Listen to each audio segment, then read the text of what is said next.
Heavenly Father, we thank you for allowing us to come together here to do this business of the city. Pray that you would guide us and direct us in what you would have us to do to serve our citizens. In Christ's name we pray.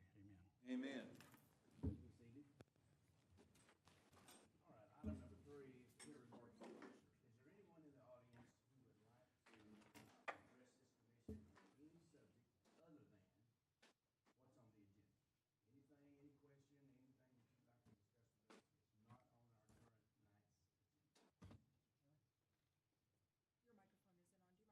turning it on? Tap it at the bottom. Green light's on. Okay. Can you hear me now? All right, sorry. So I don't know if you got that. If there's anyone in the audience that would like to address this commission on any question that is not on our current evening's agenda. Anyone here that has a question or discussion for us? All right, then we will move on. Item number 4.1, discuss approval of the minutes from March 25th, 2022. Commissioners, are there any questions or discussion about last month's meeting, their minutes? No? That being the case, do I hear a motion, please? Make a motion to approve the minutes. I have a motion to approve last month's meeting's minutes. Do I hear a second? I'll second. I have a second. All in favor say aye. Aye. All opposed, like sign. All right, this is carried. Get this corrected here. All right, item number 5.1. We're going to conduct a public hearing to discuss and consider a request for a specific use permit to allow the use of a truck repair shop on a property currently zoned as light industrial. The property is 5.879 acres of land conveyed to block 16, 17, 18, and part of 15, City of Terrell, Kaufman County, Texas, also known as 500 East Grove Street, Terrell, Texas. Mr. Fenner, would you help us, please? Yes, sir. Thank you, Mr. Chairman and Commissioners. Before you have an SUP. In our ordinance, property zone light industrial, there's truck repair is allowed through an SUP process. And so Mr. Guapa had requested an SUP on the property. There's several old tracks and an abandoned right-of-way. If you want to get to, Amara, can you get to the property site? Okay. So that's fine right there. We have discussed this project with Ms. Vasquez several times.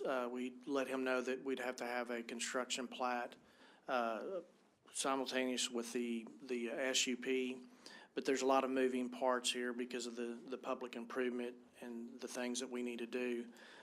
So what we did is we set forth some conditions in the ordinance for the property itself as a whole. Now, he had mentioned at one point that he wanted to do this in sections, and so the SUP obviously going to be tied to the whole lot. And so we would need those conditions to be met all together, unless if we do these in phases. So right now, we're just going to deal with them as one lot. The conditions that we recommend for approval, if the commission so chooses to approve, is basically just the buffering around the whole lot. This will be used for truck repair, as we said. The screening will allow for the solid landscaping or the berms, or however he wants to do that. There was not a problem with that issue with him. The interior landscaping would be 50%, 15%. And we had each wall at 50% stone or brick, or 30% with or more types of facade were used at that time.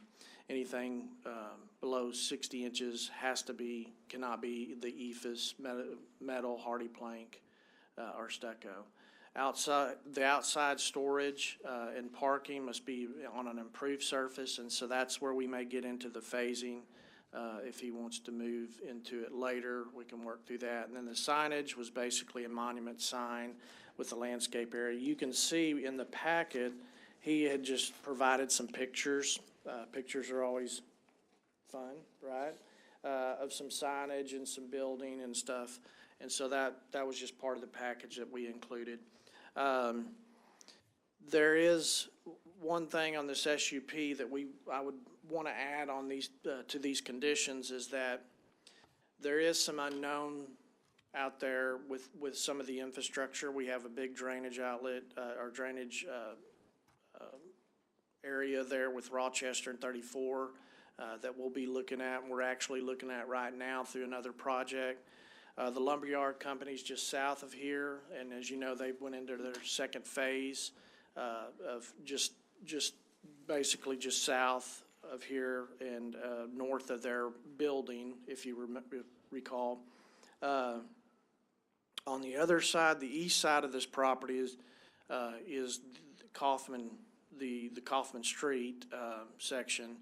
The only thing that was abandoned here was the plat, the road that went through the property itself, and you can see that in your packet too. That was abandoned by ordinance, so that's not taken into consideration.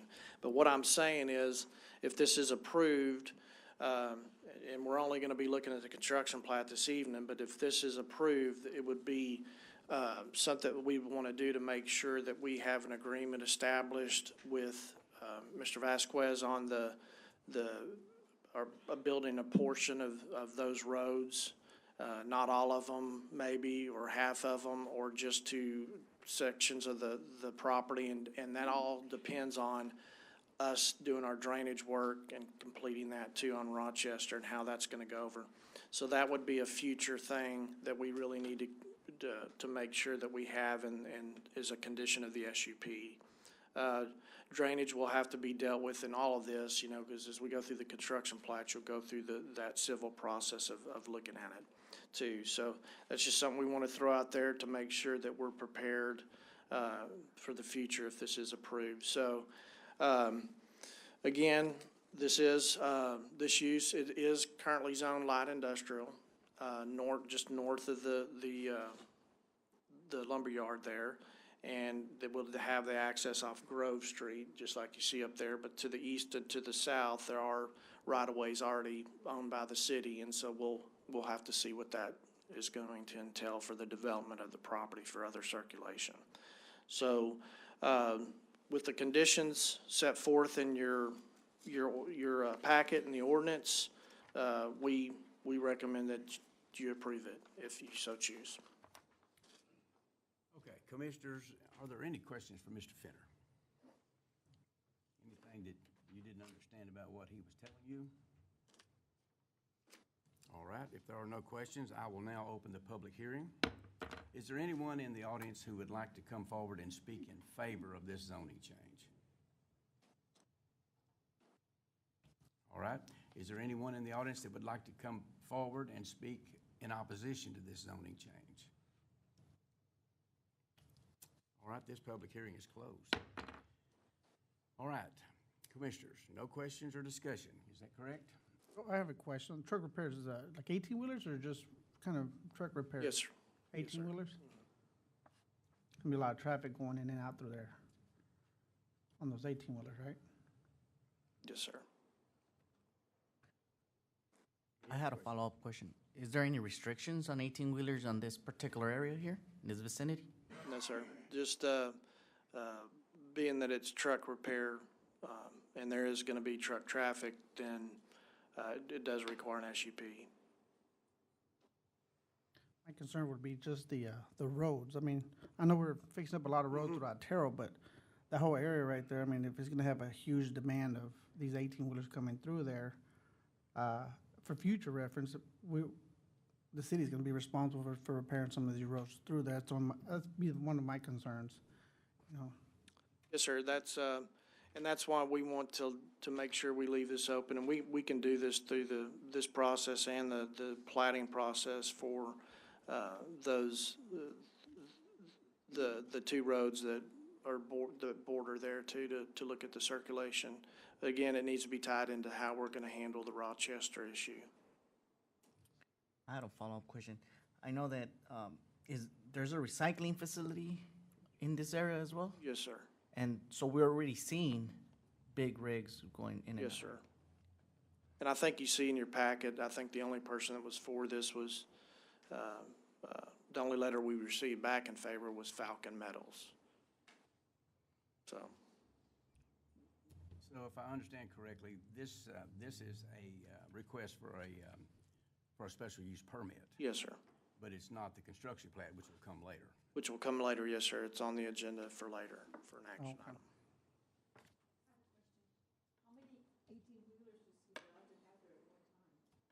Well, we can condition that, if you'd like to condition that. We didn't put that in.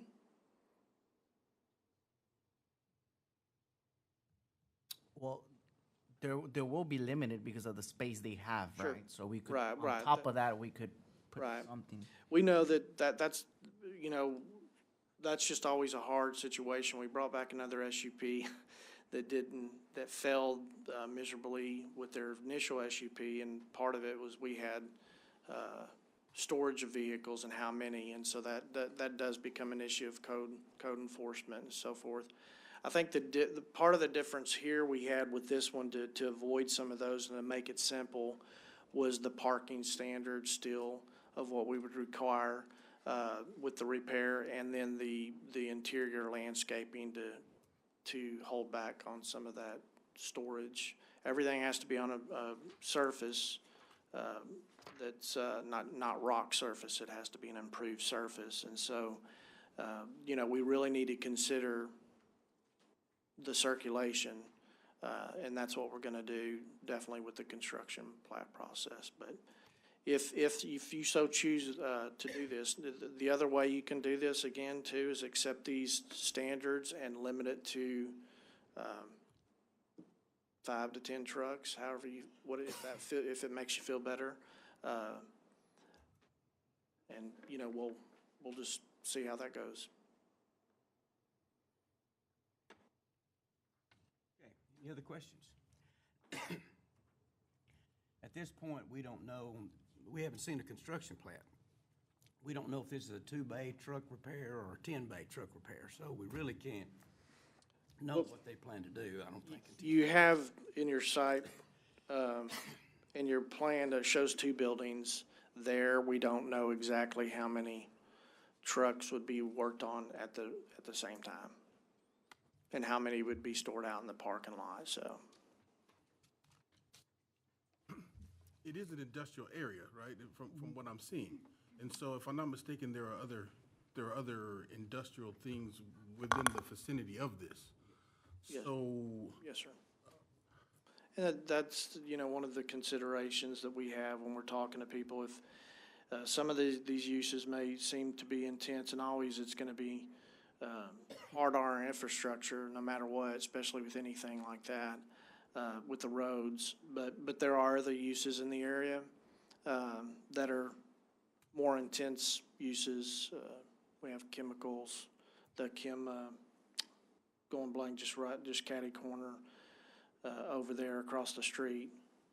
I'm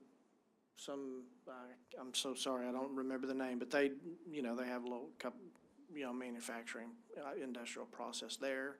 You've got the other stuff, the scrapyard and things like that. Now, we're not trying to say, okay, well, just because we have it, might as well put it here.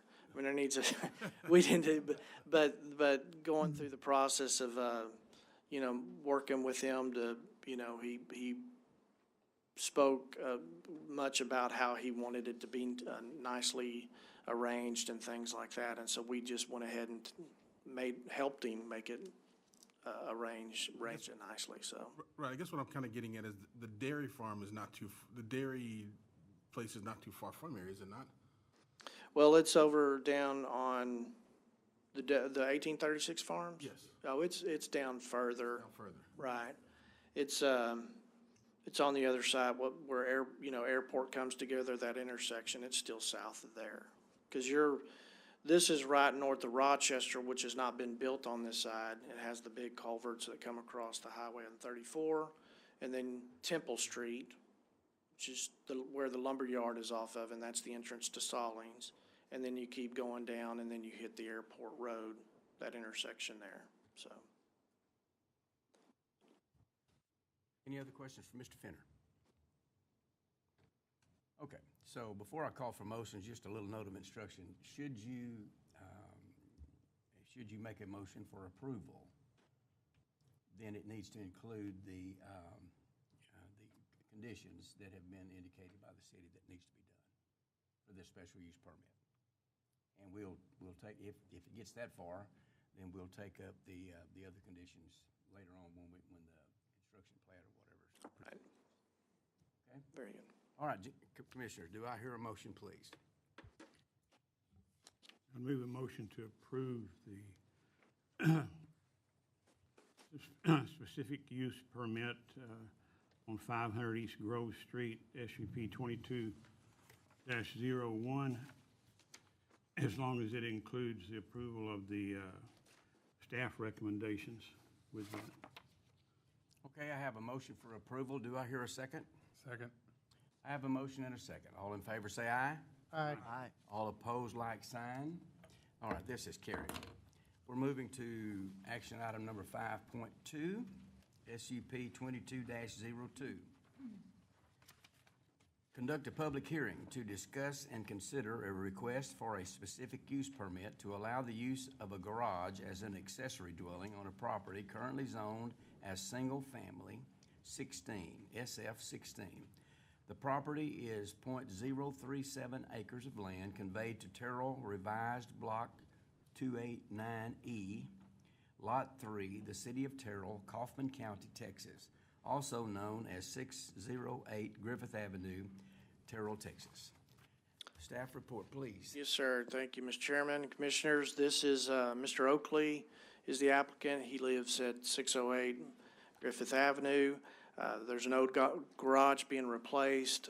With this garage, there's going to be an upstairs area where there'd be basically what we consider as living quarters, whether they use it for apartment or what have you. It is living quarters. It requires an SUP. And this is an SF 16 zoning. There are several of these around in that type of zoning, and we have no issues with it. We have to just bring it forth as an SUP. There were letters sent out again to people within 200 feet, and a couple of them came in favor of the accessory dwelling. So essentially, that's basically what you're doing again, is that garage is obviously allowed in SF 16, it's allowed anywhere, but the accessory dwelling is a separate use. So we recommend approval. Any questions for Mr. Fenner? All right, then I will open public hearing. Is there anyone in the audience that would like to come forward and speak in favor of this SUP? All right, is there anyone in the audience that would like to come forward and speak in opposition to this agenda item that we have here? No? Then I will close public hearing. Boy, these public hearings are going fast. That's good for me. All right. Commissioners, any questions or discussion? Then do I hear a motion, please? I'll make a motion to approve the specific use permit 22-02 608 Griffith as per the conditions submitted and imposed by the specific use ordinance. I have a motion for approval. Do I hear a second? Second. I have a motion and a second. All in favor say aye.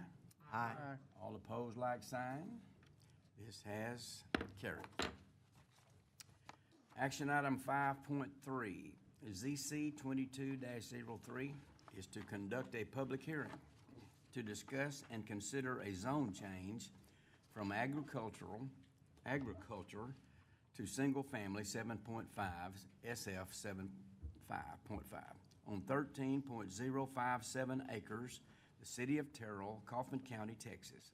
This property is currently located north of Interstate 20, west of FM 2578, and south of Windsor Avenue, also known as FM Road 2578 in Terrell, Texas. Mr. Fenner. Thank you, Mr. Chairman. Commissioners, this is a 13-acre tract. If you want to pull up the map, that tract right there is just north of the interstate, there, and if you look to the west, that's the woodlands that we've approved, and they're building there now. And then just to the north of the site is the third phase of the senior terraces.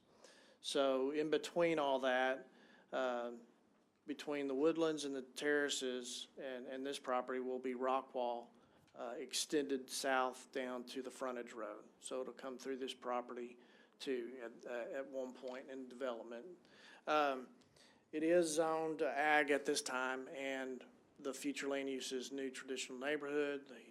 Mr. Reyes has done some great stuff here. He's come through with a couple of other zone changes and some developers agreement. Gotten really involved in the community here and being a partner with us, and has done some great stuff. The 7,500 square foot lot, the SF 7.5 is a great zone for this area, and we recommend that it be zoned. All we're dealing with tonight is on this is just the rezoning. I'm sure at one point we'll have to work with him on an agreement on the extension of Rockwall and some other things for other infrastructure, but right now you're just entitling that property to be zone 7.5. We do recommend approval of that, so. Okay, Commissioners, any question for Mr. Fenner? Yes. What will be the main entrance for this in the future? Is it the extension of Rockwall? It'll be the extension of Rockwall. And there's no other way to get in? No, not right now. Not right now. Thank you. Yes, sir. Any other questions? Any discussion? Okay, then I will open the public hearing. Anyone in the audience like to come forward and speak in favor of this zone change? Mr. Hughes, come forward. State your name, please. We need to, it's typical that we limit our speech to 3 minutes or so. Thank you. My name is Mac Hughes.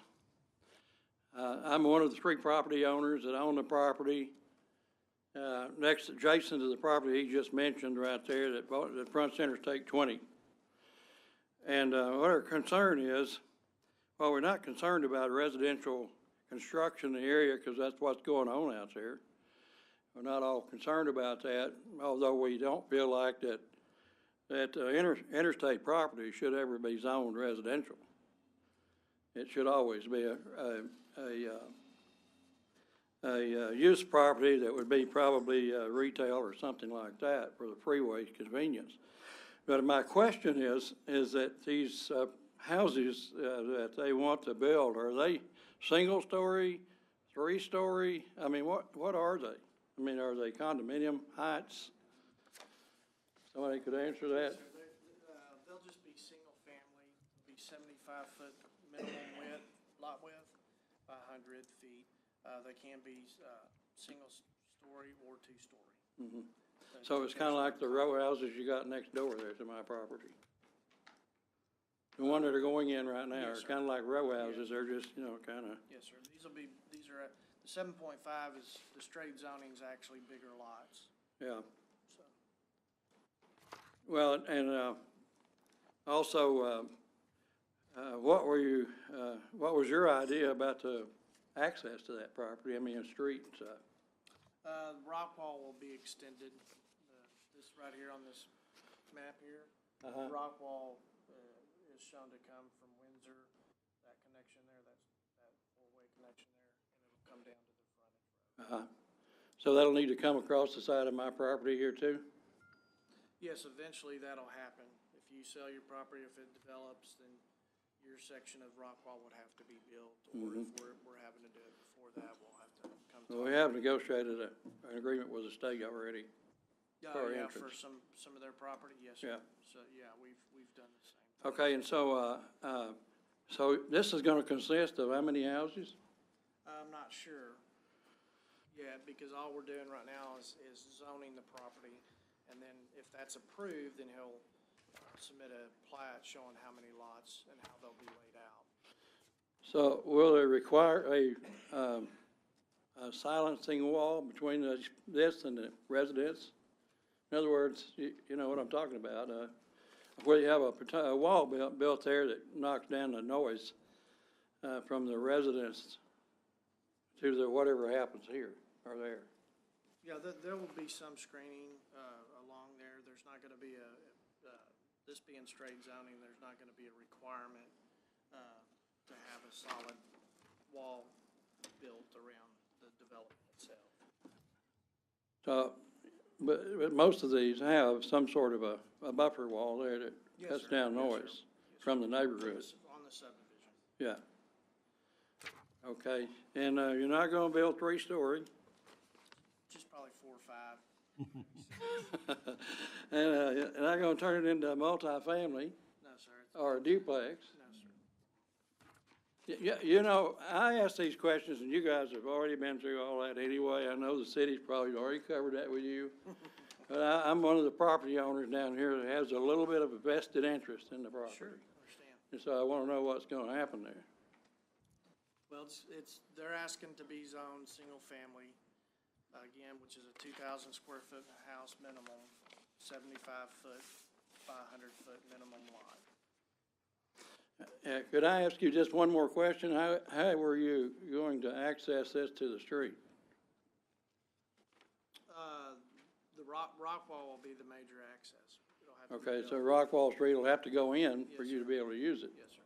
And then anything probably within the subdivision will stub out something maybe for the east. Okay. All right, that's all I have. Thank you for the time. Yes, sir. Thank you, sir. Yes, sir. Thank you. Is there anyone else who would like to come forward and speak in favor of this zoning change? All right, is there anyone in the audience that would like to come forward and speak in opposition to this zoning change? Nope, then I will close the public hearing. Commissioners, any questions, discussion? All right, then, may I hear a motion, please? I'll make a motion to approve the zone change from agriculture to single-family 7.5 on 13.057 acres, city of Terrell, Kaufman, Texas. I have a motion to approve this zoning change. Do I hear a second? Second. I have a motion and a second. All in favor say aye. Aye. All opposed, like sign. This is carried. Action item number 5.4. Conduct a public hearing to discuss a planned development, research, and technology park and highway corridor, PDRT-HC,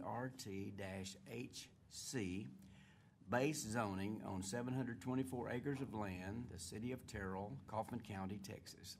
The property is located north of Interstate 20, west of Spur 557, and south of Highway 80. The property is currently in the city of Terrell ETJ. The property will be developed into a business park and highway commercial use with a variety of uses. Mr. Fenner, Yes, sir. your comments, please.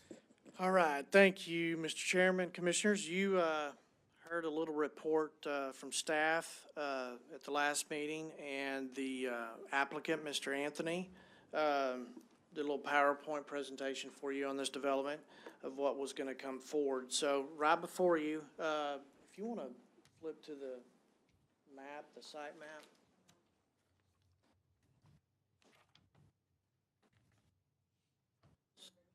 There's another one. Yeah, right there. So here's what we have right here. There's basically 700 acres that come off of Los Lamas and the 557 there that would come around to all the way to 20, and Sage Hill Parkway would be built to 22.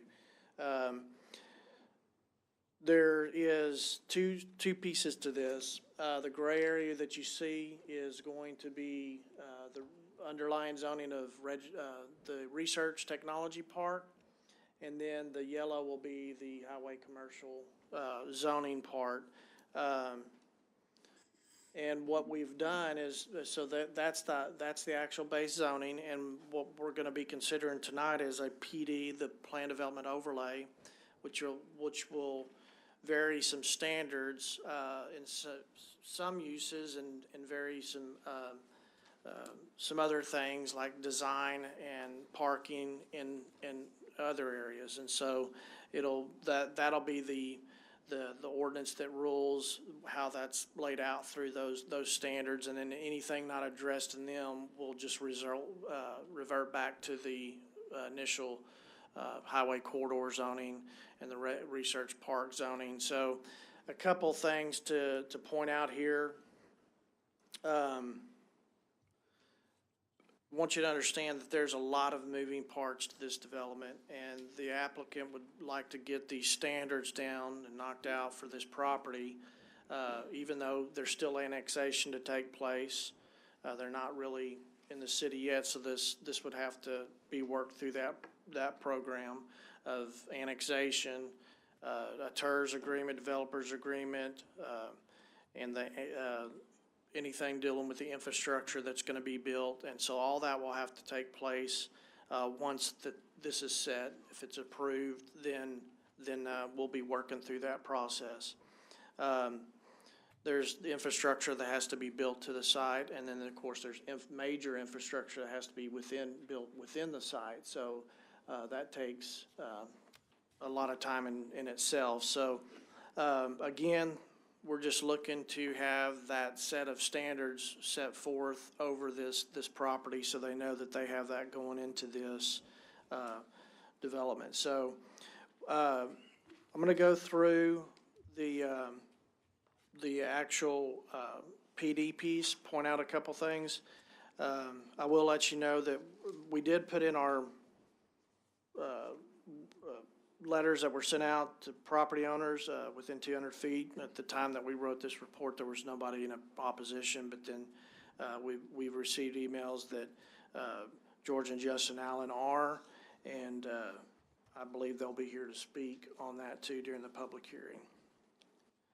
So let's move over. So this part, let's move over to the first piece. In our PD piece, in the conditions, you'll look, if you see on page 91, you'll see a close-up map too in your packet. The modifications, the first part of this on 92, I believe, is the modifications to the highway corridor, and I'm just going to point out a few things that you should know. So, as you know, the highway corridor is basically set forth in our ordinance as a regional destination for a retail hub or a commercial hub, creating jobs and in the tax increment districts and so forth, and high visibility and good circulation around that area. Their modification, so the highway corridor is just that. It's our major. What we're looking for is major retail, whether it be a Target, retail, Dick's, some other things like that. That's really what that means. It's not really set up for strip centers, shopping centers that have 15 nail salons in it, and maybe Dollar Tree and things like that. So the highway corridor is one of our best, if the best commercial zone that we have for standards and so forth. So throughout this process, one of the main things that we looked at in the highway corridor and keeping that separation between the highway corridor and the technology park was the landscaping and the screening. We did get a lot of the stuff with the 20-foot wide landscape buffer on Sage Hill Parkway and Los Lomas Parkway, and then there'll be a 10-foot buffer on any other internal roads. The landscape buffers are created throughout the property, additional landscaping, creative landscaping. A lot of this too will allow for them to submit as we go through the development, and they can submit, they'll be submitting plans for these parcels or whoever takes this parcel in as they final plat, and so we'll have those plans in too at the time. No major changes really. We did have one thing for parking and side design. In our highway corridor, we had spent a lot of time focusing in on design of the building and parking lot layout. And those sections that are out there talk about not having just a bunch of parking in the front. And it also talks about not just having flat roofs, and it talks about having some design, architectural design within your center. It also talks about wanting to try to create that feel where you can have shopping centers, and you have parking around it, so you have other big shopping center pieces, maybe a Dillard's. It can create a town center type. It can do a lot of different things.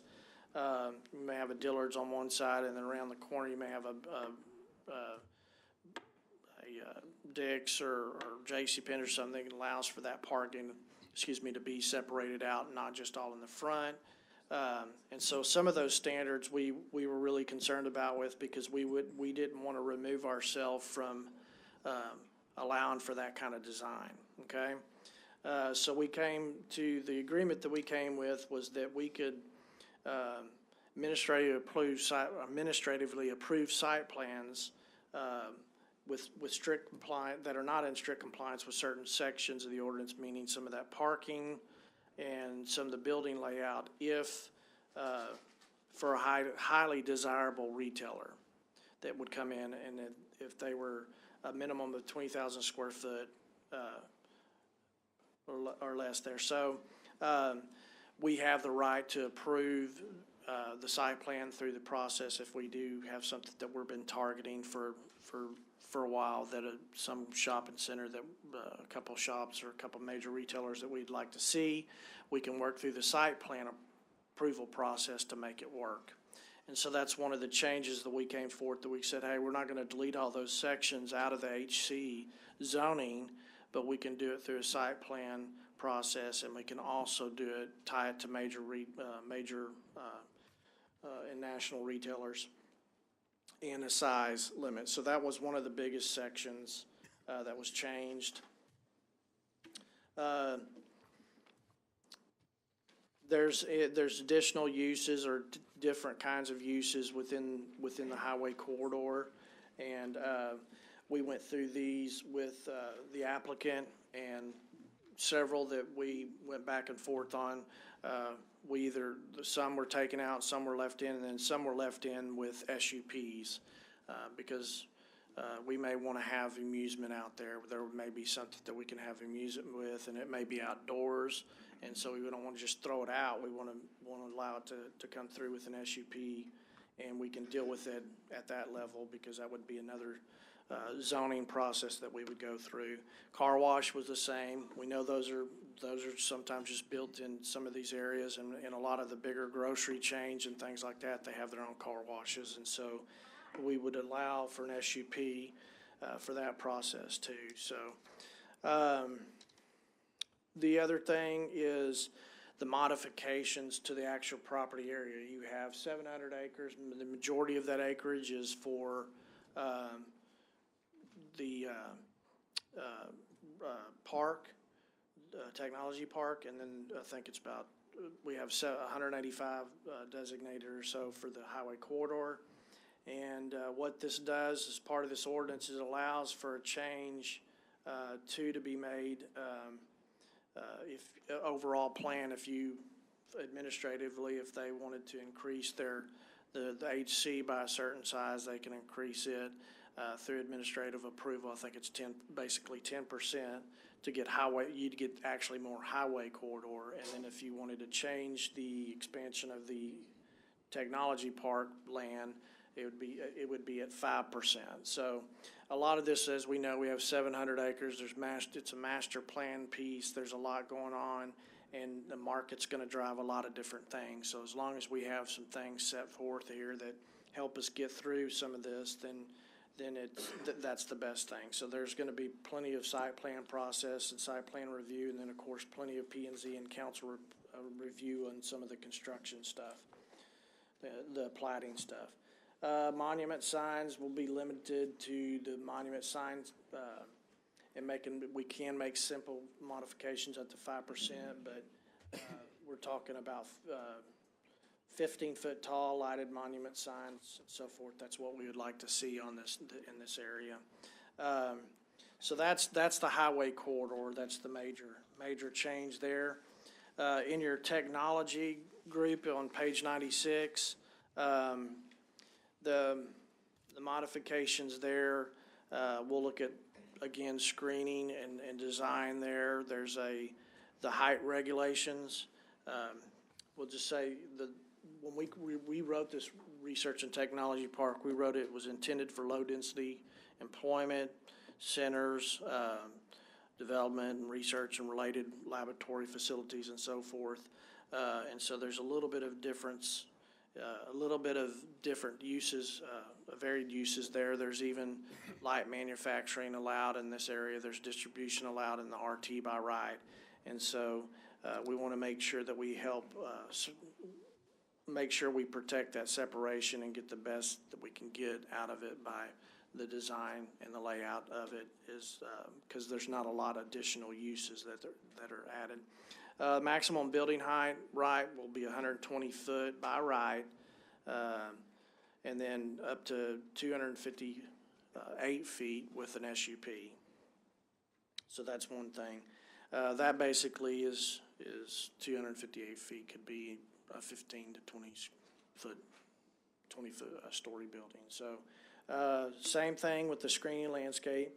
The areas, there should be 40-foot wide landscape in zones. So on Parkway, Los Lomas Parkway, Sage Hill Parkway, and I-20, the areas shall have a 40-foot wide landscape only zone, in addition to any other setback that they have required. So if you can just envision that as you're driving through, that we'll have that 40 foot of just a landscape zone, along with the other landscaping and the berms and so forth. We did deal with some of the low need areas in the screening, and we came to an agreement on all this, and where the buffers would be located. So you'll have buffers on every road, basically, and some will be bigger than others. There can be some alternate screening plans with reduced setbacks and landscaping through the site plan process with the Municipal Development Department, if up to 10% of variation for that. There's screening for the equipment, roof-mounted equipment and so forth. If we get into the uses, like I told you before on the technology park, the idea of what was written to create that low-density employment center, data-driven type facilities, maybe with university presidents and things like that, there still is allowance in the RT zoning for warehousing, distribution, and some manufacturing. In the PD, we've nailed it down to some light manufacturing. So basically, manufacturing without smokestacks, nothing that requires the TSEC approval. So that was one of the things pointed out in here. But again, we remember that there's still those uses allowed in the RT zoning anyhow. So again, the monument signs and our sign regulations, we will allow for all these developments to go through a sign district process. If we do create a sign district, it'd basically be just like the PD. It'll be a created overlay, and then we would come in and we would approve a district that shows maybe sign locations, how big they are, and what they can choose from, and so forth. Once we get down the road, so that's placed in here too. And again, let me go back to the overall property. I think I said the wrong numbers, the 30%. What I meant, what I said earlier about the highway corridor expanding, that maximum can be up to 30% for them to change, so they can take property out of the RT and put it in the highway corridor. Anything above 30%, that has to go through this process. As far as the RT zone, taking land out of the highway corridor and putting it into the RT zone, the maximum is 5% that they can do. And if they want to do that more than that, then they have to go through the full process. Again, the zoning can have up to 6 individual sign districts, and we'll work through that as we go. Just to get back to where I was at earlier, on our last statement on 101, it basically says that at the applicant's request, any and all land use entitlements previously granted by the existing development agreement or on the specific property shall be replaced in whole by the subject development standards and land uses, and shall therefore be null and void. Further, The extent development agreement for this specific property shall be amended specifically to permit the substituted land uses and development standards. So that just basically, like I said, it goes back to where we were at the first in this report, is that this approved through a recommendation or not approved, it will not be voted on by council at the next council meeting because it has to go through other processes of annexation and so forth. And so what we want to do is take this approval, this recommendation here, and move forward. And as we move forward, then staff will be working through the other pieces of the puzzle with the developer's agreement, along with the applicant on the annexation filing and so forth. So with all that said, I don't know if you want them to present anything or just come up and talk in favor, but I'm pretty much done through this, my report, so. I think before we have the public hearing, we will ask if there's someone here that wants to present something to us about this plan development. Someone here that wants to speak about that with a presentation, is that correct? Please come forward. If you could, as closely as you can, sir, if you could keep your presentation to about 5 minutes, we would appreciate that. Okay, will do. Thank you, Chairman Stevens, Commissioners. My name's David Galicchio. Last month, we were here to give you some background on our project. Since then, we've been working with the city staff to finalize this proposed PD zoning that we have for your consideration tonight. I'll just give you a little bit. I know that we have a couple other items on the agenda. So we feel that this proposed zoning is particularly well suited to the location of our property. And that's for a couple different reasons. First, it's complementary to the adjacent properties. And so if you can swing back to that map, Omira, just to the north of our property along Las Lomas, to the north of 557, if you could do the one that has the satellite, actually. That one's perfect, yep. You'll see just north of 557 is the Mike Cronin Business Park. And Las Lomas is the main entrance into that industrial area. And if you follow that down south, through the heart of our property will be the Research and Technology Park, which we envision being a majority of e-commerce, warehousing, distribution uses. And then if you continue following Las Lomas further south to the other side of I-20, that's currently planned to serve the recently announced industrial and development from Blue Star. So it's kind of an industrial chain of pearls, starting with Mike Cronin Business Park, then our RT, and then the Blue Star development to the south of I-20. Additionally, the highway corridor is complementary to the existing retail and commercial uses at the Crossroads development. And I think what sets our proposal apart from some of the existing industrial or retail on the ground in some of the adjacent properties is our heightened landscaping and screening. So our proposed PD includes significantly more landscaping, screening, and beautification elements compared to the neighboring retail and mixed-use projects. For example, along Sage Hill Parkway, which will run east and west through our development, the PD will require a 30-foot landscape buffer adjacent to a large 120-foot wide right-of-way. Inside the 30-foot buffer would be 2 rows of shade trees, plus additional screening elements such as a screening wall or a decorative fence with dense shrubs. I think one of the concerns that we've heard from Commission last time and with respect to some of the other agenda items this time was with respect to traffic. I know we all hate traffic, nobody wants to add to it, and so for us, we take that very seriously. So we've engaged Kimley Horn, an engineering firm, to perform a traffic impact analysis study for our proposed development. And this TIA, the purpose is to evaluate the projected traffic impacts for the project, taking into consideration the existing traffic levels in the area and identifying suggested roadway infrastructure improvements to support our proposed development.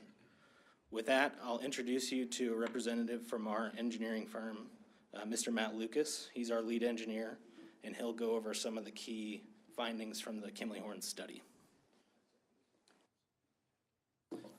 Good evening. Good evening. Matt Lucas, I'm with Kimley-Horn in Dallas, but my home address is here in Terrell, so I know the area pretty well. See some familiar faces up here as well. So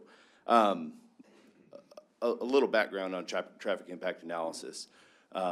We first start with taking traffic counts, so we know what the existing traffic is around the site. Then we take those and we grow those based upon criteria that we agree with the city engineer. And then we take our development, which is phased, and right now we've broken it out into 5 different phases. First phase would be industrial, second phase, or I guess the research technology park. Second phase would be the more of the technology park. Third phase would be the retail and commercial, the highway commercial along 557. And then we have our fourth phase, which is the southern portion of the technology park, followed by our final phase. We think that the highway commercial along I-20 will probably be the last because we need an interchange down there to make it successful. All that is tied into, so we project what those what those phases are, what year we think those will develop, and then we add those to the projected traffic growth of the background traffic, which is based upon the existing traffic today. There's some science involved, and there's some, so we project what that traffic's gonna be, and based upon that, we spend time in identifying what impacts we have around the site that we need to do projects to enhance the traffic, the roads and the intersections and such. So what we've concluded after all of our study is that the development can be successfully incorporated into the surrounding roadway network. And I think it's important to point out that the research and technology use compared to highway commercial, we've got about 450 acres of research and technology park and about 200 of highway commercial. The highway commercial traffic is 80% of the traffic that we project, whereas the research and technology is only 20. So I think that's important to know because of the significant amount of research and technology that we have on this site. And I'll just kind of hit a couple high points. Our major connector is Los Alamos Parkway, and we are projecting our traffic to use Los Alamos Parkway in connection to 557. We're actually not proposing to improve Sage Hill Parkway all the way to I-20 because I-20, FM 148, and Sage Hill Parkway is, the level of service of that interchange is fairly poor in peak conditions right now. So we want to get our vehicles onto 557, a state highway, to distribute that traffic in the most advantageous way. So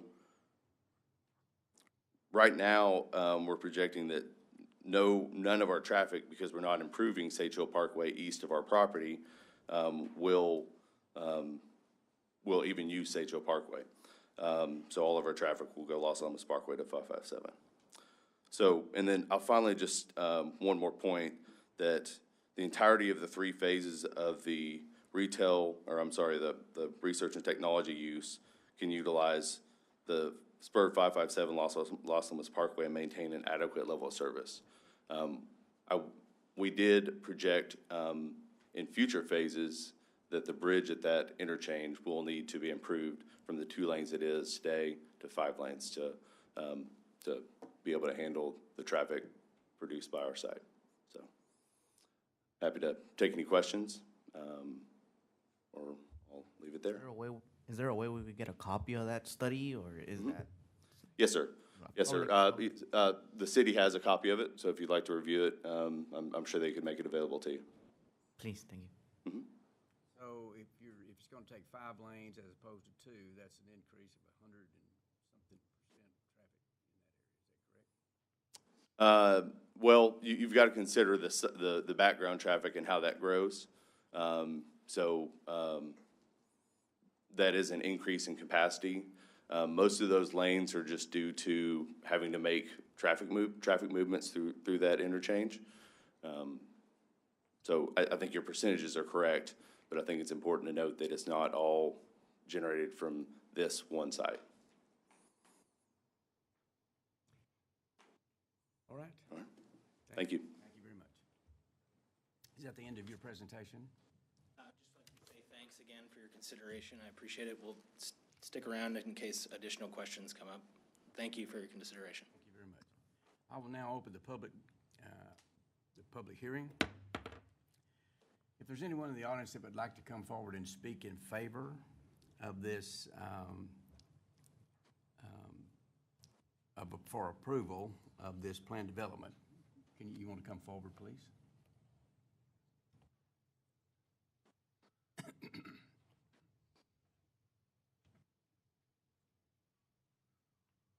Mr. Chairman, Commissioners, Ray Dunlap, 15022 Saddle Ridge Circle, Terrell. I represent both myself and the Terrell Economic Development Corporation. We actually initiated the conversations with the Anthonys several years ago. We are almost out of industrial land, and they're not making any more. One of the benefits of this to the city, they're currently in a municipal utility district, so they could build without your blessing, without any benefit to the city, without it being in the city limits. So this has been a 2-year process to work through to benefit Terrell. If we don't open up new industrial land, growth's going to come around us, but we're not going to benefit from it because it'll just develop in the county. So through a design process, we're able to work with these developments and annex them into the city. This particular development, by the time it's built out, will bring over $500 million to the tax rolls. That means an extra $6.9 million a year to the school district. It also means that none of the city's debt service is tied up and gives us, as a city, the ability to borrow money to build roads, build water lines without having to increase tax rate. The landscaping that's been talked about, Mr. Godwin and I actually went up to Ohio about a year ago, looked at a similar park. It's 20 years old, and because of the landscaping standards that are in this document, it looks almost brand new. It's done a good job, great development. We need the 10,000 jobs over time because you got a nice retail development, and I can't imagine that the retail development wouldn't support this unless they don't want 10,000 people extra to shop in their stores. And I can't imagine anybody's got a retail situation that wouldn't want that. So the EDC is strongly in favor, and we recommend that you adopt this zoning ordinance. Thank you. Is there anyone else in the audience that would like to come forward and speak in favor of this plan development? Is there anyone in the audience that would like to come forward and speak in opposition to this plan development?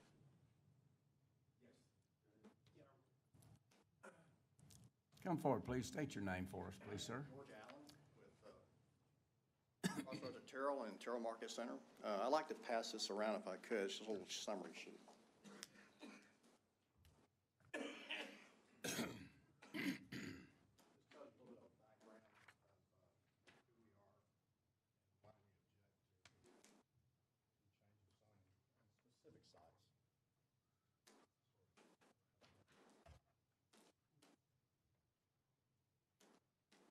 You're missing one more on the end.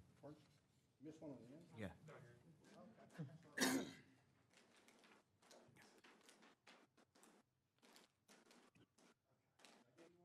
No. Like I said, this is little bit of our background and why, and some summary and bullet points of why we oppose its development in its current stage. We specifically oppose Building 11 because we think it really impacts the retail development, and it also really impacts the future hotel convention center and the balance of our residential property. The second issue we have is the traffic. Our research shows that there's each one of those million square foot DCs produces about 1,500 trips per day, and that traffic can't be handled. Especially dumping it on Sage Hill Parkway, it's really gonna impact our retail development. So I'll let Charles Hodges, who's our architect, speak to the rest of the issues.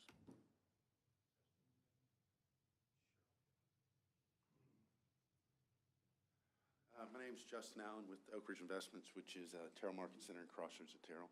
Thanks for having me up here to speak in opposition. We've been out in Terrell for approximately 15 years. Over that time, we've acquired about 345 acres of land. And with the help of the city, we were able to develop the front part of Terrell Market Center and then the Crossroads of Terrell Power Center. One apartment complex, the film alley, and several car dealerships. In total, that investment and development in partnership with the city has produced $120 million in property value and $160 million in taxable retail sales annually. And it's considered a very good success in the market by the retailers and developers.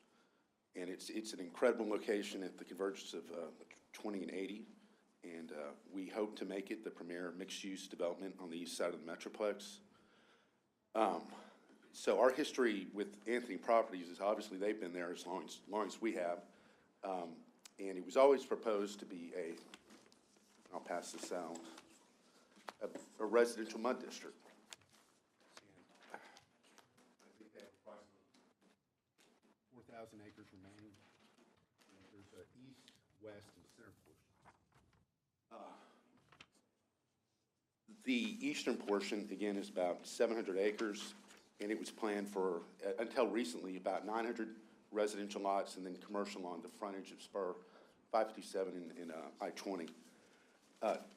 Basically, we became aware yesterday that now Anthony's proposed 7 million square feet of distribution center buildings, and it's not really a technology park, it is a distribution center development. Again, the trips, if you look at what Forney's done on their TIAs, one of those individual million square foot buildings is in excess of 1,500 trips daily. So you're gonna have at least 11,000 truck trips coming out of there daily if they build that out. That will destroy our existing shopping center and prevent us from building around it. You're gonna have 100-foot tall Amazon DCs bordering our property right here. The convention center hotel won't go, the additional residential won't go, and the traffic down at Sage Hill on 380 or 305 and I-20, it's just going to be a mess. So we please request that you take your time, table this, and investigate it, and let them work with the landowners next with them to have a better plan. Thank you. Yes,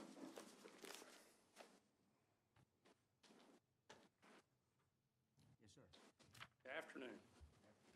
My name is Charles Hodges. I'm with Hodges Architecture and Hodges Development. I speak with two hats here tonight. I speak as the master planner of the Crossroads and have put about 10 years of my life out here. I speak as an investor owner of the Film Alley complex, which we're all very proud of. This is a terrible plan, and I think we need to face the facts. And I respect Ray, and I know he's got a job to do, and Charles got a job to do, but this is a horrible plan. There is no transitional areas between our residential 305. I would ask you to go ask anybody who lives south on Gateway how they feel crossing the Gateway Bridge now, trying to compete with all that truck traffic. I respect the guys that are trying to build this, but we need to call this what it is. Retail, research and technology is a catchy phrase. This is distribution center. This is truck distribution center. This traffic is truck oriented.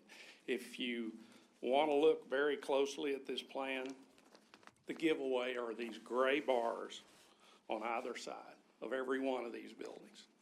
Every one of these buildings is designed for dock-high truck distribution. We can call it fancy names like research and technology. These are truck distribution centers. The giveaway is the 200-foot designation and dimension on either side of these buildings. These gray areas are 200-foot deep spaces, which is what is required to back in a truck, maneuver it, pull it out, and probably have one whole row of stored containers on the outside, trailers. If you can imagine the sound this quantity of trucks would make as it grinds up and down through the gears on Sage Hill Parkway, or even on 557, you need to consider sound pollution, because it will be miserable. We've worked very hard to try to land a convention hotel here, in talks constantly. They're going to be, as Justin said, they will disappear when you tell them that these people are going to be grinding trucks up and down. You're putting mom in a SUV with 3 screaming kids and having her fight the truck flow and the staging along Sage Parkway. I mean, it's not good city planning.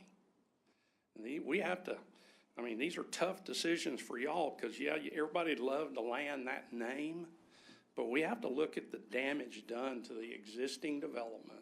We have to look at the lifestyle and the quality of life and what this is going to do to the quality of life of the patron of this center and all the other things to come, which we're working very hard and have for years to bring a quality, walkable development out there. In every one of these cases, is it a positive or negative to the community? And I ask, what does it really do to the community? If we take for granted that the 10,000 jobs that Ray mentioned, that's 10,000 trips twice a day at AM, PM peak. And even if they shift that off, because these are 24-hour, a 1 million square foot center is going to run 24/7. So go ask the hotel guy how that's going to affect a good night's sleep in a great hotel convention center. Go ask our residential developers what they're going to think about that, because we tried to do a master plan community here that is really high on quality of life, has amenities like the lake, and we're about to install a very expensive fountain and lighting system in that lake. I don't see us entertaining truck drivers doing that. I've worked in distribution centers. I started there. I know what it's like and how loud. They'll be grinding up through the gears, and then they'll be Jake breaking down through the gears when they come out of there. And I think the gentleman, and I respect that gentleman, he made a point about, well, we won't let trucks come down there. Well, I guarantee you at 7 o'clock in the morning when they're leaving and they're hungry, they're going to come down there because they're going to go through our restaurants. And if you don't believe me, we already have a problem at Film Alley because the trucks are parking in our parking lot and walking across to the other restaurants. And I'm talking about with the trailers on. So tractor trailer, 53-foot container, and a 17-foot rig. They're parking in our parking lot. So what damage is this kind of truck volume going to do to the infrastructure? Who's going to pay for that infrastructure when it's got to be redone? I mean, this is a tough call for y'all, I understand, but you have to say, is it positive or negative to those who have believed in Terrell, come out here and invested? Justin said $150 million. I actually think it's closer to $200 million. And much more yet to come, but we're going to have to turn that spigot off, I think, to be fair to those and let them know this monster is coming. So I would ask you to really step back from this. If I were in your position, I would not allow any distribution and truck oriented buildings, much less 1 million square footers. I would not allow any of those east of Los Lomas Parkway. And the other thing is, what happens if their interchange at the termination of Los Lomas and I-20 is delayed And so all that's gonna be forced in, and there's no governor there. They can run out here and build all this stuff, have all that truck traffic. It's already tough coming across from Apache and coming across Los Lomas Parkway at night because all the trucks are stacked up out there waiting to get into the distribution center. They're parked on the city street. And I use it a lot. And so look what it's done to the infrastructure of Apache. I mean, you gotta have a four-wheel drive vehicle to run Apache at more than 10 miles an hour. These things take the damage and they take a toll on the community's infrastructure, the community's budgets.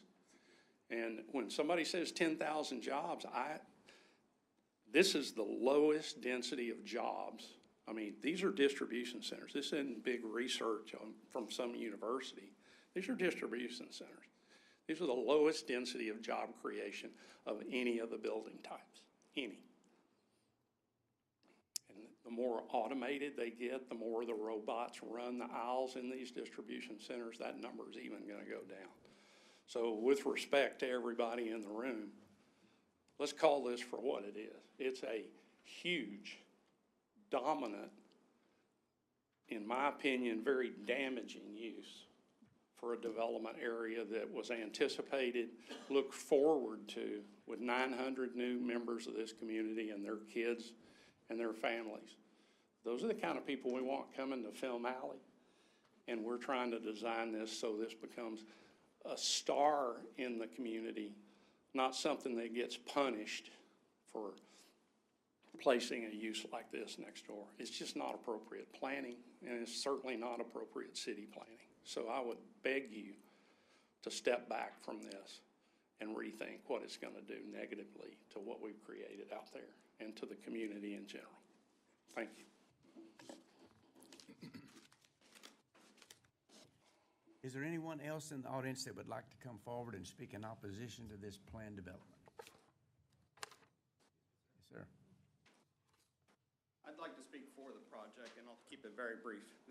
But I'd like to respond to a few of the comments I've heard. My name is Ross Anthony. I'm with Anthony Properties, the developer for the project. The concerns that these gentlemen have expressed don't quite match the facts on the ground as they are today. Sage Hill Parkway, County Road 305, is not yet built or extended to connect our property with their property. And it, in fact, stops right after you pass I-20 right there.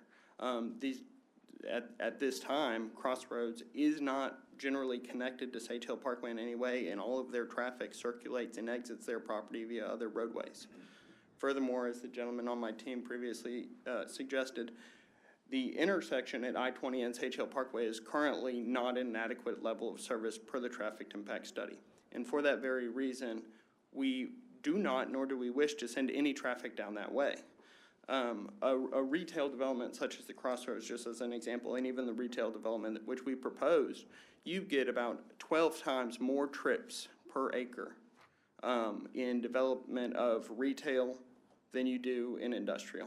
So we're, in fact, the less intense use from a traffic perspective than a retail development.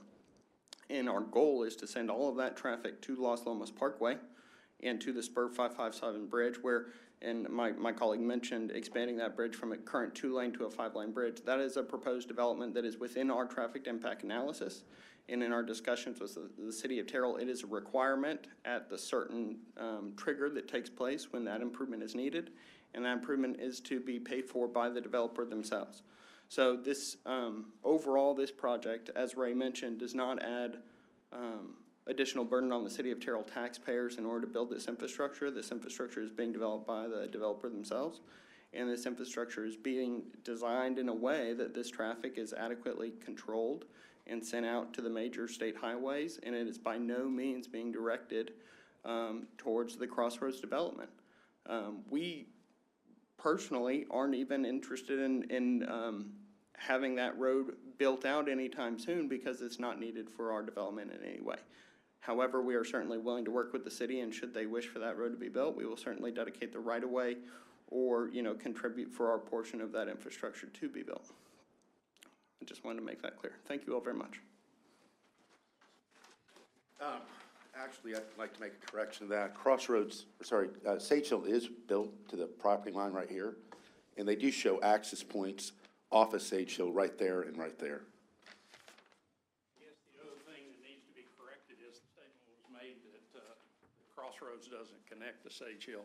If you're familiar with American Way, which we built, and American Way plugs in, it's there now. People are using it off Sage Hill. Some of that residential across Sage Hill comes in American Way, which would be south and west of our Film Alley project.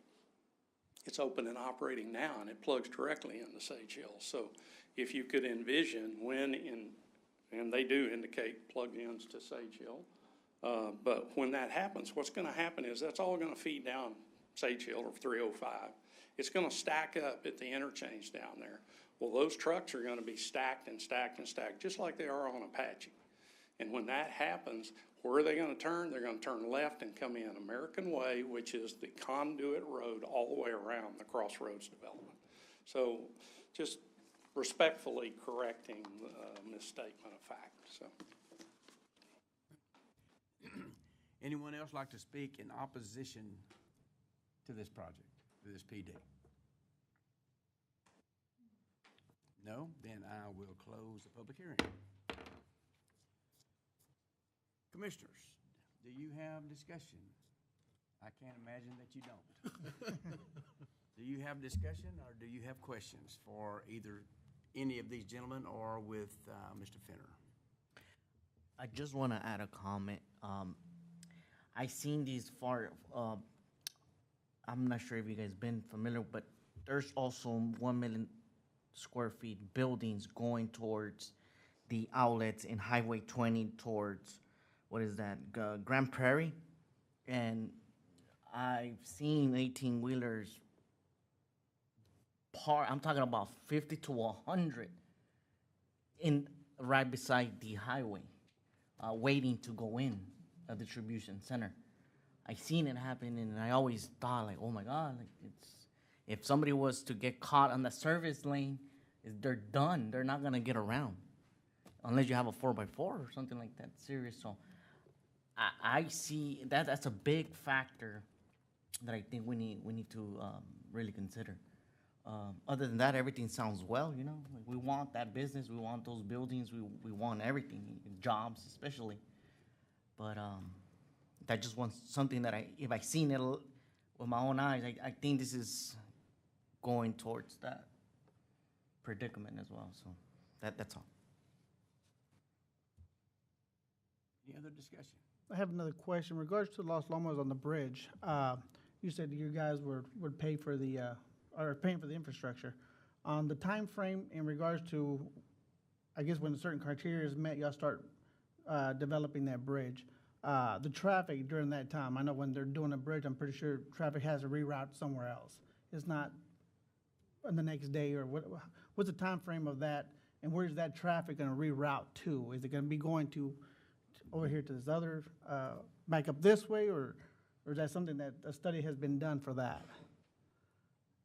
And how long it would take for the bridge to be completely built out so no traffic would affect? Great question, Mr. Vargas. The bridge would likely take about a year, would be my guess. Now, we haven't looked at it in detail, but just judging by other bridges that we've done previously, we would leave the existing bridge in place and make sure that the traffic can still access 557 while we're building some adjacent lanes, which is very similar to what we did at FM 148. We left the existing bridge in place. We built a new one next to it. When the new one was done, we opened it, moved traffic over there. Then we go do improvements to the old bridge, and then ultimately you have your 5 lanes that are needed at that interchange.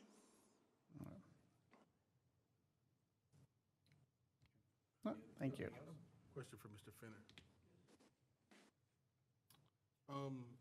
I get a sense of tension between the two developers.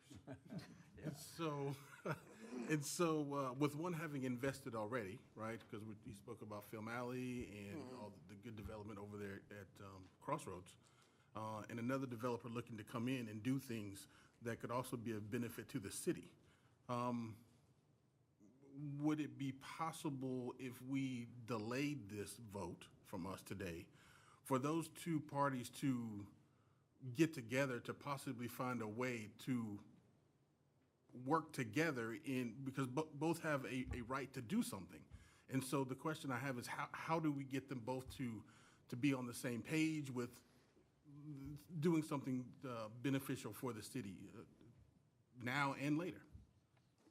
Well, Is it possible? Is it possible with a delay?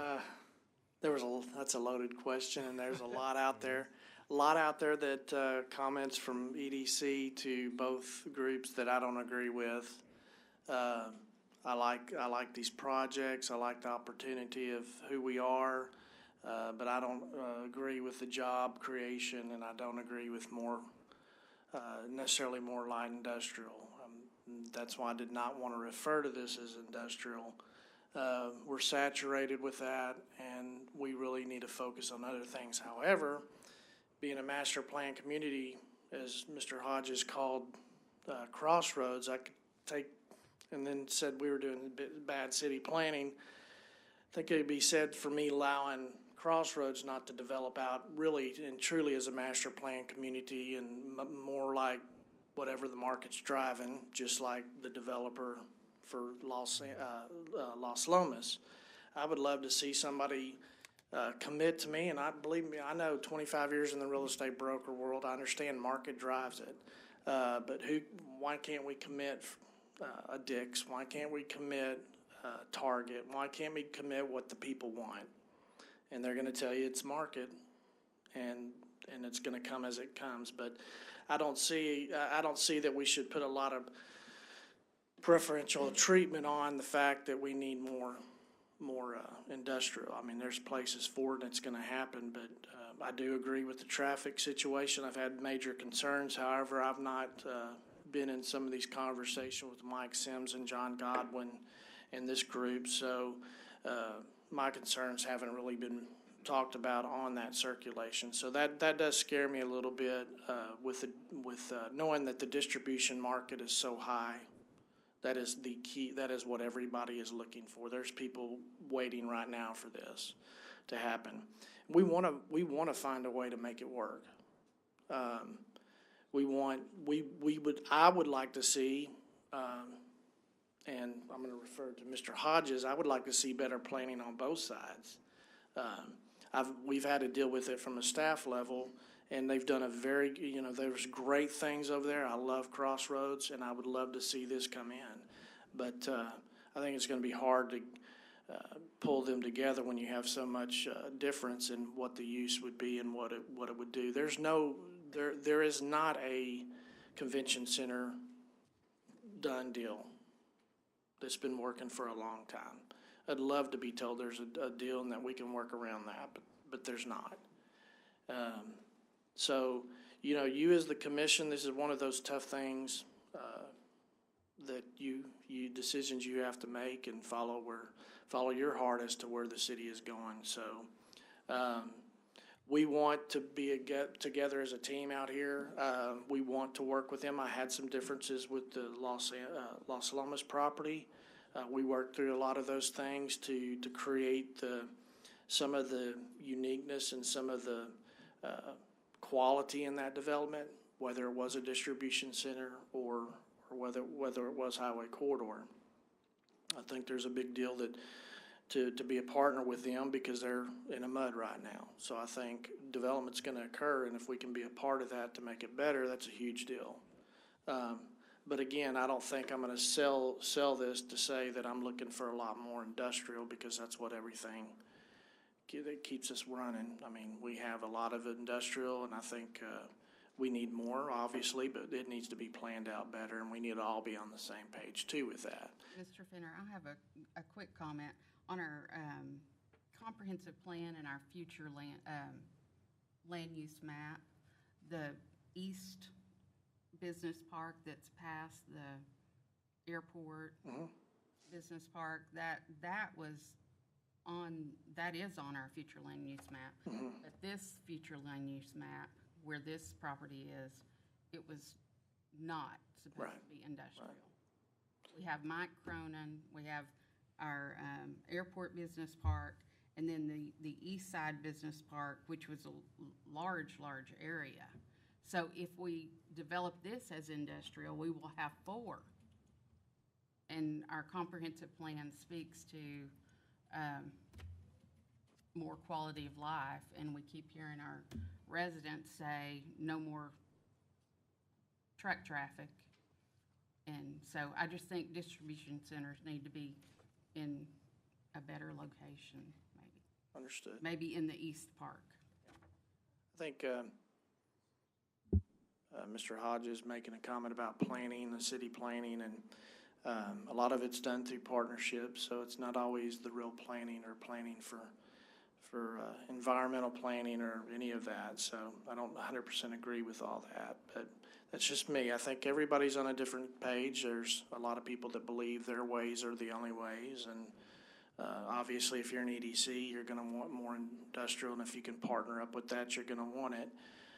If we're looking for quality of life and changing that, we like to see the highway corridor piece, and we wouldn't mind seeing a research technology park. However, that technology park wasn't really written to stand out as a business park, to have that educational presence, to have that data center, to have real job creation.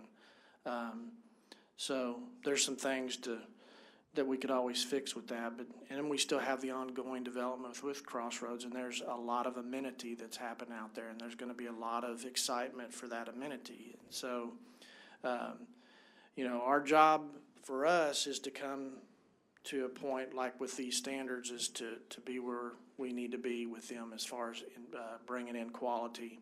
And yes, there is a lot that we've identified. We've identified EDC with taking over the airport and some of the land around it to build a massive area. But again, it's difference of opinions and who's been dealing with what. So things are going to happen out there on 20 in Los Alamos. We know it. There's going to be connections. Sage Hill Parkway is going to go through.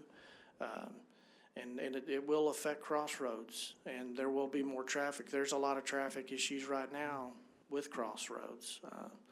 And as we develop more, we need more better circulation within that area too. So this is just a tough thing. I think we can get through it. But.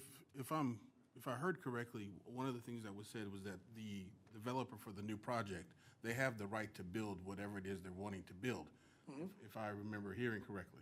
And so really, at the end of the day, if I'm understanding, really all this is about is to try to get in partnership with them to kind of steer what they're looking to build. Is that kind of clear? That's a great comment. This is what I'm saying is we would love to be partners with everybody in development to do it right and get the quality that we want, the quality of life, not just one group that sees more importantly of what they think is best for the development, but with all the groups, because that's our job and that's what we want to do to build that city that way.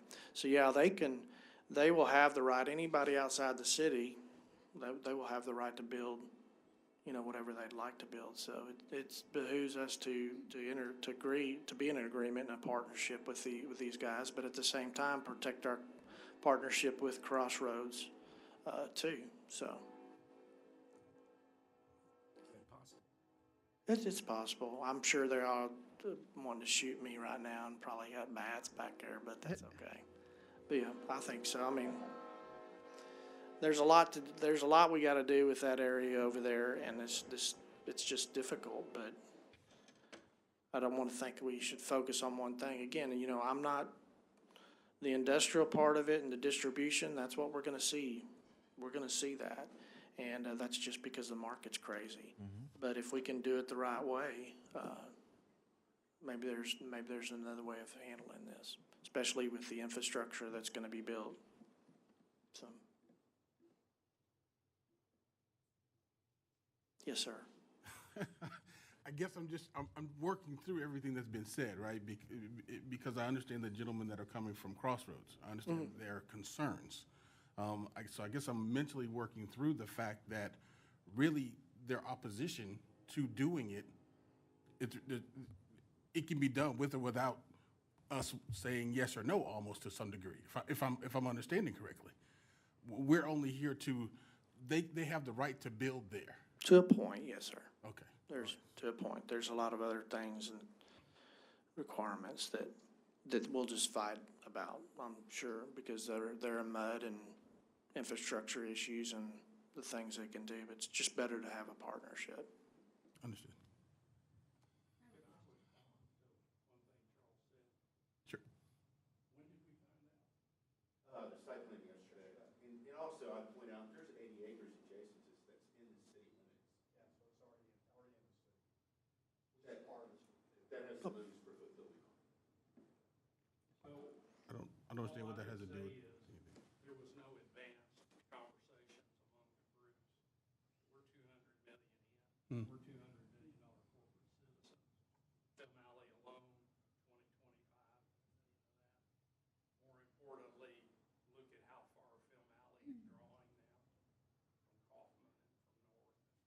I think our concern is we had no input in this process, and I think, we object to certain areas of the distribution center. I think we're on 20, we have an agreement, that's fine. We're concerned about the property and proximity to our development.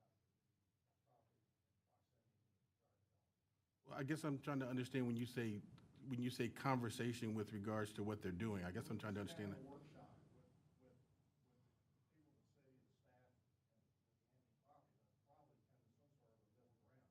But the way it's drawn now is just, you can't hide a 120-foot building that's 1,700 feet long with a 40-foot landscape. It just doesn't happen. Respectfully, that's an aircraft carrier part, a 30-foot landscape buffer. An aircraft carrier. So we just, it looks like a pretty easy solution to me. You sit down, I bet we could do it in 3 hours if everybody was willing to be open-minded about it. And Charles can be referee or he can be the all omnipotent. We don't care, but there was no advanced cooperation, notification, and work session. And this is, if there was ever a work session example, this is it. Where you get everybody in, and those that have spent and invested so much in this community ought to have a say. We're not opposed to all industrial use. What we're opposed to is where it's located. The fact there's not a transitional zone. And I think we can come to that, but slamming it through with 1 day's notice is just not right. We haven't even seen the traffic study. I didn't know there was one. So that, I don't know where we dropped the ball in this process. It seemed like we would have been kind of drawn in initially to just have a discussion. What do you think about this? And, we could agree on a lot of it, honestly. But, we understand the jobs, and, that's important to the city and property tax values. We understand that.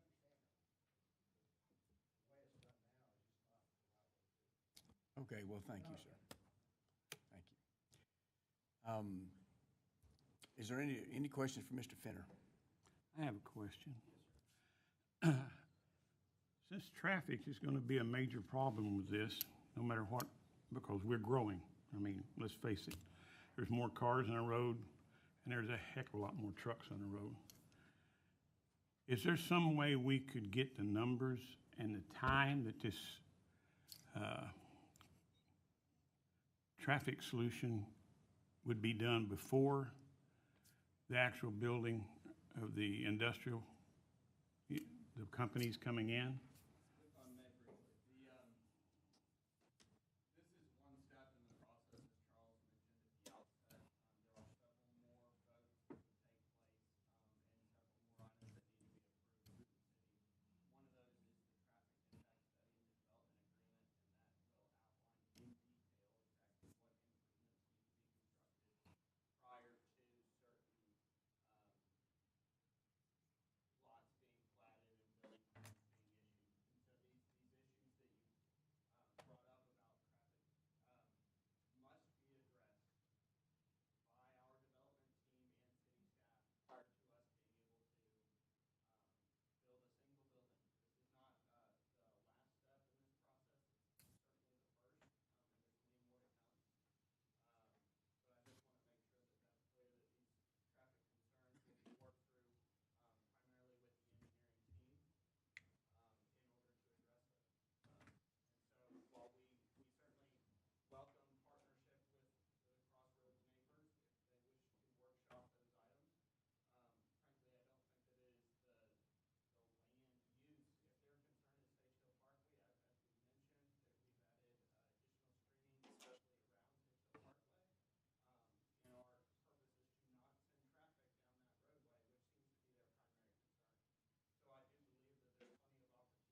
That could be, Mr. Anthony made a great statement, is there's a lot to do. This was just the first step in the process, and nobody was left out intentionally, I think, other than probably me. From the start, I think there's been a lot of negotiations and talks about this with the manager and John and maybe EDC. We just kind of got brought into it over the past couple of weeks too. And so when we do send out notices, we send out the notices to people within 200 feet, and they'll get notices and they'll have time to speak. As far as circulation and traffic, yeah, I mean, I think it's just smart to do something. It's just like we're telling people now when they're trying to develop south of the interstate, you know, we don't have the capacity for sewer. We don't have some capacity for water. And now we're going to have to start doing those studies before we can actually go through entitlement, because we need to be more careful. We've got potential 5,000 homes going on right now and other developments. So traffic, a study of traffic would be great here. And I would think a very good thing to have done was do a developer's agreement initially before this, and decide on some infrastructure and some other things real simple to deal with, so we could have those answers. However, it was just a different approach. I think there's other partners in this on this particular project for infrastructure. So it is what it is, and we're here before you. I think, like I said, I'm not so sure what the outcome could be with them, and I don't want to be the God Almighty of any discussion. I would love for us to be able to work it out as a city, to know that we are getting quality standards and quality development that's a good mix. Because again, we could use some of that, and I know it's going to be disagreed upon, but we could use some distribution, and we could use some other things. But at the same time, I'd love to see us really focus on getting Texas State College here to do welding classes and in a business park with a university presence. What's wrong with that? What's wrong with getting Crossroads committed to getting a hotel event center here? But it is what it is. So. We're talking about 724 acres of land, and so far the only thing that I've heard in this industrial research and technology park is distribution centers. Is that something that they've been approaching you about already or something, or why? We're certainly not restrained to only distribution centers. At this time, it's simply a zoning, and we're looking for the zoning to do a multitude of uses, which do include distribution centers, and currently there is a strong demand for them. There's no doubt about that. However, the reason we've been laying that out is simply because the city has requested that is most likely the traffic circulation that they're most concerned about, and they'd like for our traffic study to focus on that as a worst-case scenario. So that's why that's shown. Whenever the traffic study is done, then we could decide whether we want another distribution center or just one or two or none at all. That's a question for him. Yeah, that's a question for Mr. Fenner. I believe that, once the use is approved, it's an approved use via the traffic impact study. That mechanism would ensure that if that use were to go there, that there would be adequate roadway capacity to allow for it. And if there is not that adequate roadway capacity, then that use is not permitted to go there. That is true. The other part of that TIA through the construction plat process is always, a lot of times, it's just protection for the developer, that they don't have to build an extra road or they don't have to build a turn lane, in simple terms.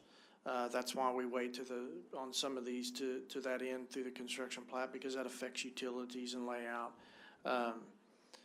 But I don't think there's really a situation where a TIA is going to stop development as long as somebody can create proper circulation for it. So, Charles, could I ask sir. a question? Is there a concurrency statute in this agreement?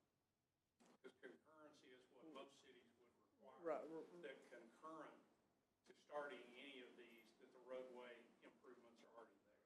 Right. So the question is, well, and the likelihood is, we would commit The answer, We would have that work session prior to the next meeting. the answer's easy. There's not an agreement. There's not a. No, this is just an, concurrency. well, there would be and there should be.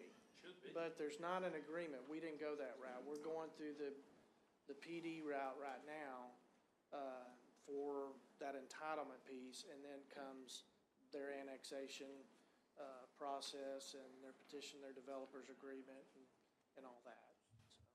So all I'm saying is our group, I know you think there's a lot of bad blood. I don't even know these folks, never met them, but point being is I'm just debating land use. Please don't mistake passion for good land use for any adversarial. I don't know these guys.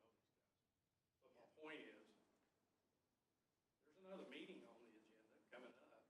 We would agree to sit down with Charles and with these gentlemen, try to work out a better plan. Because honestly, we're not against having, we don't want no industrial. We just want it in appropriate amounts and in the right location so it's not damaging our entire development.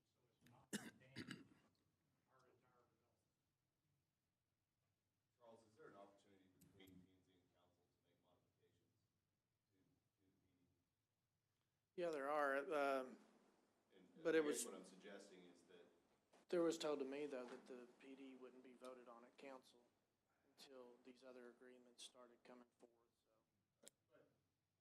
I'm just saying, I mean, delaying them up on land use, if you think land use is good, we can, the zoning document allows a lot of flexibility. There could be the meeting of the minds, which Crossroads Group is suggesting between P&Z and council, which is going to be well down the road. Yeah, we're suggesting we do it before, there shouldn't be a vote on this, there's too many things tonight. I think it's personally from, I have a question about it because it impacts our life for the last 10 years I have here, but, it seems like rushing to judgment to prove this tonight without having to sit down and have everybody sit down and agree to some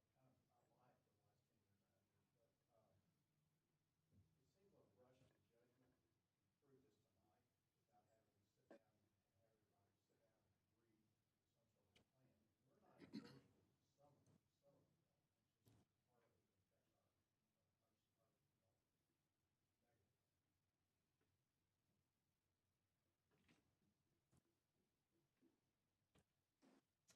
negatively. Okay, any other questions? All right. If there are no other questions, commissioners, any discussion among ourselves? I think we have two groups here that are working to try to bring more business to Terrell, more job. And I think it would be wise if those two got together with the city and talked and tried to work out something that would be of mutual to all three, and then come back to us and present it. And I would recommend that maybe it be tabled for 1 month. Why don't you make a formal motion? I'll make a motion that we table this request for 1 month until our meeting in May. I have a motion to table this request for a PD for this evening until next month's meeting. Do I hear a second? I'll second. I have a motion and a second. All in favor, say aye. Aye. Aye. Aye. Okay, so we're gonna have raised hands. All in favor, raise your hand. All right. All opposed, like sign. This is carried. I'm assuming I'm within my authority to table this until next month. Is that correct? Okay. This is tabled for now. You gentlemen work us up a good plan. We'd love to have development, but we just need it to be sensible. And, yeah, and so Mr. Fenner knows what he's doing, I believe. No matter what somebody else's opinion is, that's my vote. So we appreciate you guys for coming. Thank you. All right, we will move, we will move now. You know what we're going to do? Since I'm going to authorize all this authority that I have tonight, if Mr. Shumpert's not leaving, are you leaving, Mr. Shumpert? because I'm about to, what I'm going to do, we have 4 or 5 items here, and I'm going to move number 6.7 to the forefront and do it first. Okay, so. 6.4, I believe it is. Or whatever it is. Is it, what is it? 6.4, Your Honor. 6.4? 6.4. On the 34 RV. Okay. So 6.4 we will take first, and then we will get back to our regular session, all right? Mr. Shumpert has something important to do, so we need to help him. Okay, 6.4, action item 6.4, discuss and consider a construction plat for Northeast Texas Luxury RV Resort and Cottages Addition, lots 1 and 2, block 1 being 30 acres, City of Terrell ETJ, Kaufman County, Texas, also known as 15299 Highway 34. I need city staff, please, speak. Yes, sir. Before you is a construction plat of Northeast Texas Luxury RV Resort and Cottages. Most of you probably known that that's been going on for many, many years. Anyhow, there's a staff report there, and the attorneys are involved, and so there's supposed to be approval of this construction plat.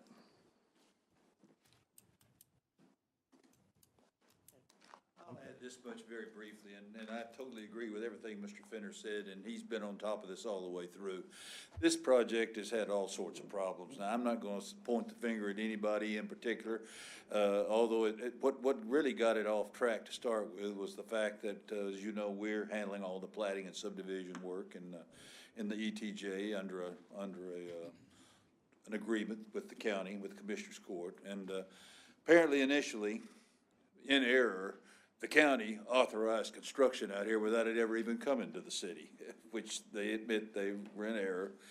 I've told them many times it was their mess. They needed to clean it up. They never did. And that's what's delayed this project in many ways, that it hasn't really been anything the city's done. I think that it's been frustrating for everybody. But at least now we've got it to the point where the staff can recommend approval. I think it's great that we're finally moving forward now, and I'll just say thank you for your consideration. Okay. Are there any questions for Mr. Fenner or Mr. Shumpert? What exactly is this? Because in my mind, like when I first read it, as I'm driving down 20, and I'm seeing like RVs and things, like there's one on when you're coming east on I-20. There's a lake there, and you have these RVs around it and stuff. Is that similar to what we're suggesting here? Okay. Yes, sir.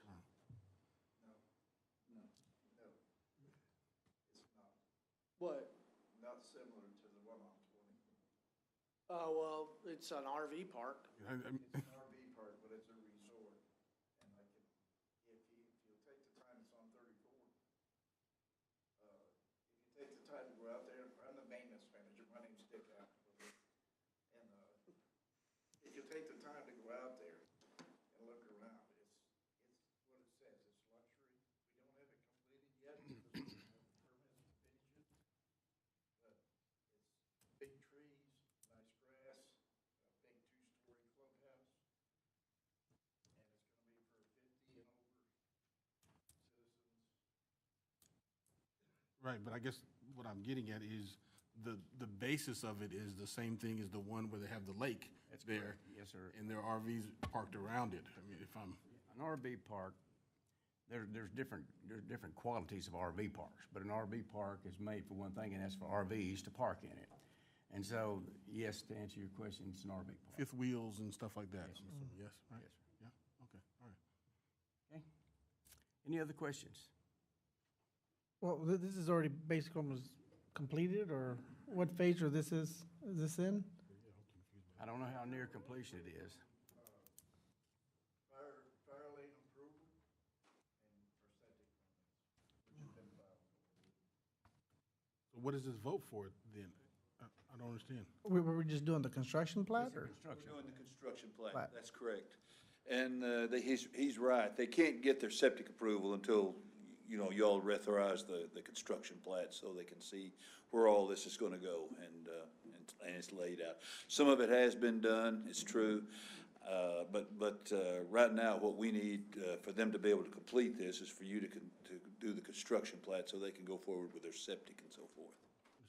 Do we have, does the city have, oh, it's not in the city. It's not in the city, see, that's the point, we So don't it's have gonna any, be- is it a- we don't have any zoning or anything like that, ours is strictly platting and subdivisions, that's the limit of what we do here, and that's really what this is all about here. Okay? So who inspects the, I mean, who tells them what kind of septic has to be done out there? It's under county standards because they're not in the city. City has different standards from the county. County says you have to have 1 acre lots.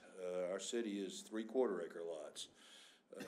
We handle our own septic permitting here within the city. But this is not within the city, it's in the county, so. Any other question?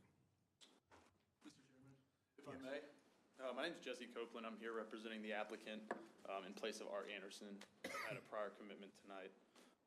I just wanted to let you and the commissioners know that we're here, and we request that y'all follow staff recommendation for approval. And I'm willing to jump in with any questions. I think Mr. Shumpert and Mr. Finner have done a good job, and they're historically a lot more involved in the project than I, so they'll probably be better to direct your questions to them. But just so you guys know, the applicant has a representative present.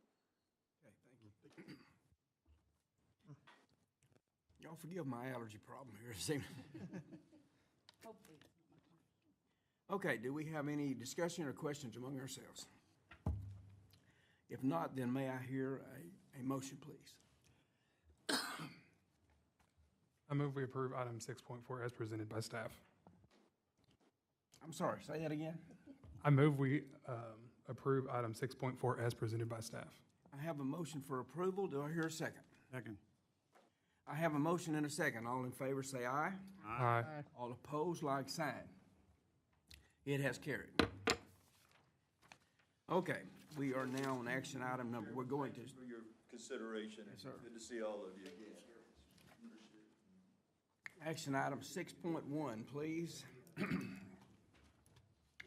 Discuss and consider a construction plat for Creekside Phase 5 for 98 residential lots being 33.829 acres, and Phase 6 for 45 residential lots being 11.198 acres out of the J. McEntruff survey, abstract number 340, the city of Terrell, Kaufman County, Texas. Mr. Chairman, Commissioners, this project was approved in 2017. It's Creekside Estates. It's gone on in several different phases. They've submitted for Phase 5 to be approved. It is located on the north side of Creekside Drive. And Phase 6 is also located north of Wanda Street, where 9th Street dead ends. Phase 5 will consist of 6,000 square foot homes, lots, and a majority of 50-foot lot widths. Phase 6 will consist of 7,200 square foot lots and a majority of 60-foot lot widths. There was an approved agreement several years ago for this to be done in phases and for them to have an average size, lot size, and so they meet all the standards. They'll have to obviously go through the process of building these improvements or putting up a letter of surety to proceed on with the final plat approval. Everything has been worked out. We've had to work through some things with these guys because it has some of their stuff has affected some of the circulation and around and as far as access and then we've also have another item on the plat on the agenda that for the assisted living, which was a parcel taken out of here that we had to deal with them on drainage and get them all together and work through this and get some offsite easements and everything. But we are good and ready to go. So we recommend approval of this. Any questions for Mr. Finner? Any discussion? May I have a motion? I'll make a motion to approve the construction plat for Phase 5 for 98 residential lots being 33.829 acres of Phase 6 for 45 residential lots being 11.198 acres. I have a motion for approval. Do I hear a second? Second. I have a motion and a second. All in favor, say aye. Aye. All opposed, like sign. This is carried. Item number 6.2, discuss and consider a construction plat for Vasquez Addition, Block 16, 17, 18, and part of 15, being 5.879 acres, City of Terrell, Kaufman County, Texas, also known as 500 East Grove Street. Yes, sir. Thank you, Mr. Chairman and members. This is the construction plat for the previous SUP that you considered for the truck repair. It is all one lot at this time, the way Mr. Vasquez has it. So in approval of this construction plat, there's a contingency that we make sure that all the conditions of all the public improvements, including the SUP ordinance, be met prior to any CO, and that if a developer's agreement is needed prior to establish the agreement for the construction of any adjacent roads, that be done as part of this approval. And so basically what that means is you approve that with those conditions, and then that stuff's worked out, and then if we have to do a developer's agreement, we do that. That goes to council for approval for the adjacent roads.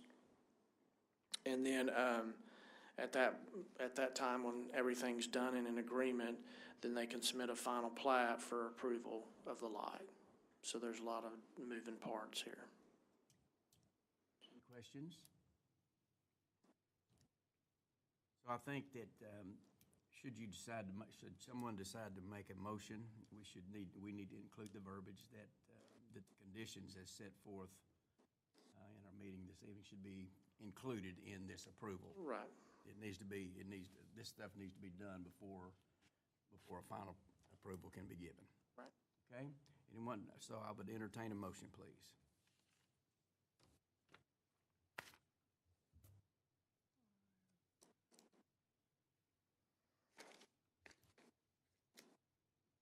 I would like to make a motion that construction plat for Vasquez Addition, Block 16, 17, 18, and part of 15, being 5.879 acres out of the City of Terrell, Kaufman County, Texas, be approved with the conditions as stated in our meeting this evening. Do I hear a second? Second. I have a motion and a second. All in favor say aye. Aye. All opposed, like sign. This is carried. All right. 6.3, I believe this is going to be our final item this evening. Discuss and consider. It's not?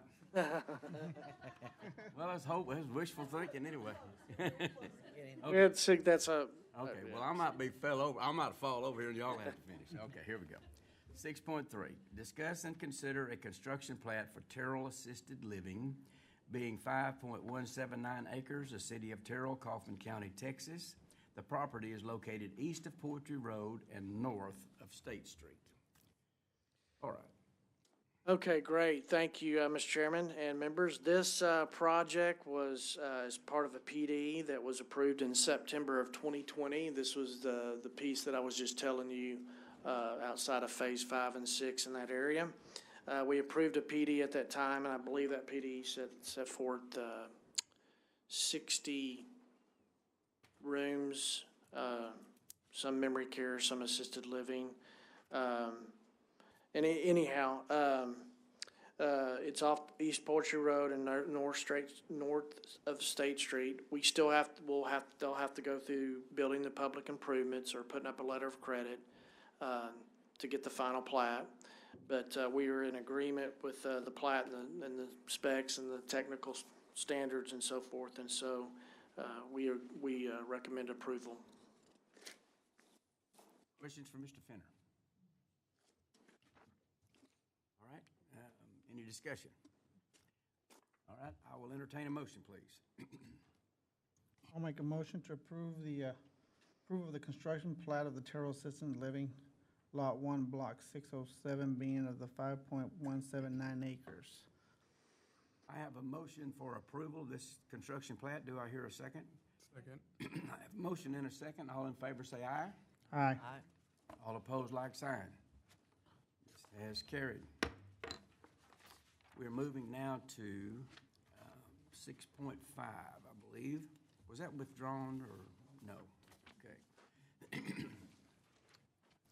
Discuss and consider a final plat for Terrell Senior Living Addition, Phase 3, Lot 1, Block 1, being 11.7972 acres out of the J.C. Hale survey, abstract number 202, the city of Terrell, Kaufman County, Texas. The property is located at the southeast corner of Rockwall Avenue and Windsor Avenue. Yes, sir. Thank you, Mr. Chairman. Members, this is the Terrell Senior Living Phase 3, the final plat. It is the 12 acres that is just right there north of the property that we dealt with earlier. And it's just south of Windsor Road, and then it's just to the east of the Rockwall extension that's going to be extended to the south. This will basically just carry over, again, like I said, the part of their Phase 3. We've worked with them for quite a while now. This PD, the plat was approved prior, the construction plat was approved prior to this, and then the PD was approved in 2020. So the layout and some of the standards, everything's set forth. The problem is that we've got to have Rockwall Road extended, and so we're running into a little difficulty with them in negotiations and working that out. They're supposed to extend that. They don't believe they're supposed to. They believe they were just supposed to dedicate the right-of-way. Now, the Woodlands actually have dedicated the right-of-way and have got a cost estimate for all of Rockwall. They were going to build the whole road, but they wanted assurance that they'd get paid back. And so I'm just not there yet on that. And I also have not, so I haven't gotten verification of funds or how they could pay that back. We did not do a developer's agreement with the senior terraces. They didn't want to. And so we can't approve this plat officially without having public improvements done, or a letter of credit put up for all of that, whether it be their fire lane stuff or their water utilities, or the extent their portion of the half. So if the road cost $500,000, $250,000 of it would be their responsibility. So I'm also trying to work out some other ways of making that happen, because we would love to see Rockwall extended all the way, both lanes all the way down where it's going to go, and do it all at once. And so I'm trying to figure out a way to where I can maybe even tie some of that onto an agreement with Mr. Reyes and the Woodlands for repayment of a portion of that, and then figure out how I'm going to handle the terraces. So with all that said, there was a lot of extra added information. We were having to recommend denial of the plat due to no letter of credit being submitted, and that's not always a reason we would do it. We could do it contingent upon that being submitted, and if the commission so chooses, you can do that. However, I think, we're somewhat of our staff and the engineer are in somewhat of a disagreement as to the payment of that road, and so that may take a little longer. So if you feel comfortable with approving this with the contingency that a letter of credit be submitted for all public improvements, including their portion of Rockwall, that's fine. They have not agreed to pay for the road. They don't believe they're supposed to pay for that road. They're not going to have an entrance off of it, and therefore they just dedicated the right-of-way, and they've written it in a letter that that's what they're going to do, to dedicate right-of-way and stuff. The problem is when you subdivide on a major thoroughfare, even if you don't have an entrance on it, you're responsible for half of it. And the other thing about that is if you do a developer's agreement or an agreement of repayment of some kind, then you may have less restriction on you to build it, or there may be only a certain portion that you build, or there's a repayment. In other words, you build it and you get repaid. But they just don't believe that they need to build it. We want Rockwall built. We did a developer's agreement with Woodlands because obviously they wanted it because they built the Windsor Road section and improved the drainage, and also they were gonna build their Rockwall section, but we all know it's better just to build at the same time. So they're ready to go, but they want assurance. The Woodlands group wants assurance that they'll get that money back. So I can't force the terraces. I just can hold the plat for development. And to the terraces, we want to see that happen. The problem is they've had some trouble from the start with HUD fund, because they're doing the HUD funding, and that takes a long time. And they don't necessarily, when they do HUD funding, they don't necessarily want to do letter of credits and things like that. So, you know, we're going to have to work through it. We have made them aware of that, but we don't know how it's going to go. So if this final plat is approved, then they can build it without having to build the road? Right, because basically what the final plat is the recording piece, then it allows them to go get their building permit. Any questions for Mr. Fender? Any discussion? Do I hear a motion? I would like to make a motion to deny the final plat for Terrell Senior Living Phase 3, Lot 1, FP 22-07. I have a motion for denial of this final plat. Do I hear a second? I second. I have a motion and a second. All in favor say aye. Aye. All opposed, like sign. Carried. 6.6, discuss and consider a final plat for Phagan Addition, Lot 21R, Block 8, being a replat of Lot 20 and 21, Block 8 being 0.158 acres, City of Terrell, Kaufman County, Texas, also known as 1105 South Francis Street. All right, great. Thank you, Mr. Chairman. This is pretty easy. This plat that we see in front of us is combining two 25-foot lots into one lot, which is a 50-foot lot, by 138. So it has a total area of 6,900 square foot. The council did approve a developer's agreement to allow that width because they were simply putting two 25-foot lots together to make 50-foot lot. That doesn't meet the current standards. However, it's better than trying to build on a 25-foot lot. So they did approve it, and so then the next step there is that they actually go through the plat process, and that's what's before you. Very simple, and we recommend approval. Any questions for Mr. Fender? Discussion? May I have a motion, please? I'll make a motion to approve final plat, Phagan Addition, Lot 21R, Block 8, FP 22-08. I have a motion for approval. Do I hear a second? I have a motion and a second. All in favor say aye. Aye. All opposed, like sign. This is carried. 6.7. Discuss and consider a final plat for D&M Estates, Lot 6A and 6B, being a replat of Lot 6, being 4.725 acres out of the Philip Walker Survey, abstract number 569, City of Terrell ETJ, Kaufman County, Texas, also known as 1578 County Road 136B. All right, last one, Mr. Chairman, Commissioners, the 4.725 acres located in ETJ. There's no zoning control, so there's really no lot configuration requirements or lot frontages that we can require. So we just do the plat. The property essentially creates a flag lot, allowing for someone to build.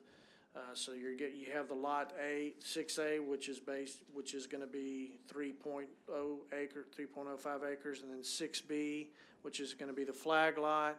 We'll have a 30-foot wide easement going to the back there, or, well, it won't be easement, it'll be the actual lot touching the road, so it'll be true ownership. It's 1.62 acres, and so They will dedicate by this plat a 30-foot road dedication, and staff recommends approval of this plat. Any questions? Any discussion? I would entertain a motion. I'll make a motion to approval of the final plat for the M&D Estates Lots A and 6B being 4.725 acres out of the Phillips Walker Survey, abstract number 569, City of Terrell ETJ, Kaufman County, Texas. I have a motion for approval. Do I hear a second? I'll second. I have a motion and a second. All in favor say aye. Aye. All opposed, like sign. By the authority invested me in the state of Texas, I do say that we're adjourned.